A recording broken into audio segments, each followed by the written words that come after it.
April is recognized as Stress Awareness Month, and when we talk about techniques for managing that stress, we're usually talking about adults, but children are really impacted by stress as well. They are, and that's why we have Dr. Ziegler here with us this morning to tell us how parents can help their children navigate this kind of thing. So Dr. Ziegler, let's talk about what this looks like in kids. What should parents look out for?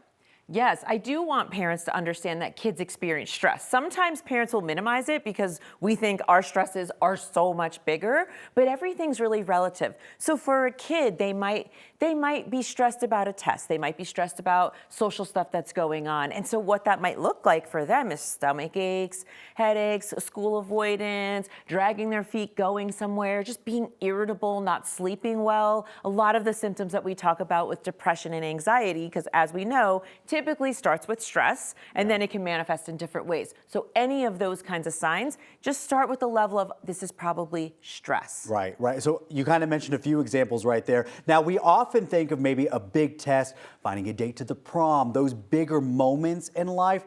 What have you found that's really some of the most common stressors in teens? Yeah, well, teens will say studying and homework and the pressure to succeed academically is huge.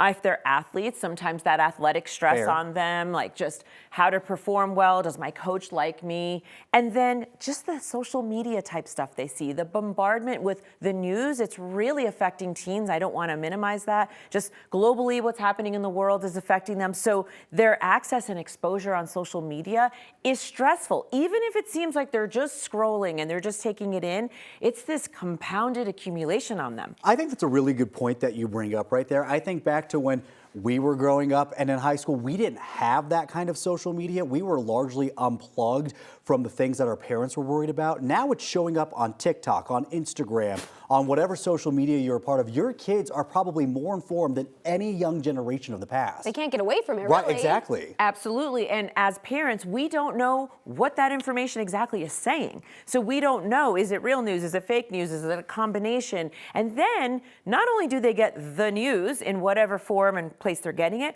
but then they've got thousands of comments they're reading, right? So we also, as kids, had no idea what 5,000 people thought about one topic. Exactly. But now they do, and we don't know what side they're sort of falling on or what they think about it. What they're being influenced by. And those comments can be unhinged. I mean, absolutely. So we know what the problem is. Now let's talk about the solution. What can parents do to help their kids manage this? First thing, like I always say, is talk about it. Communicate openly. Hey, you seem a little stressed about this. Or it seems like, this is bothering you.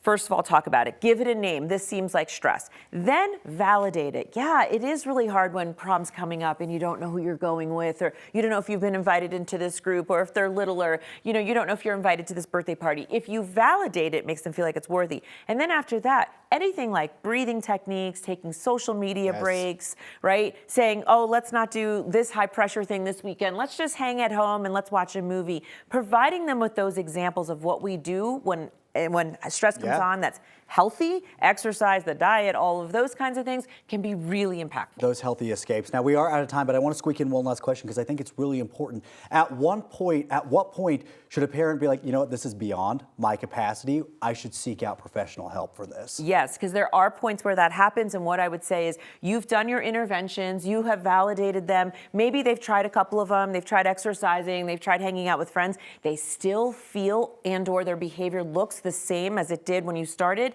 That's a sign that these kinds of lower level interventions are not working. Go get them professional help and support. So many times kids are so relieved when they get it. Great advice. Thank you so much for joining us this morning, Dr. Ziegler. Always appreciate it.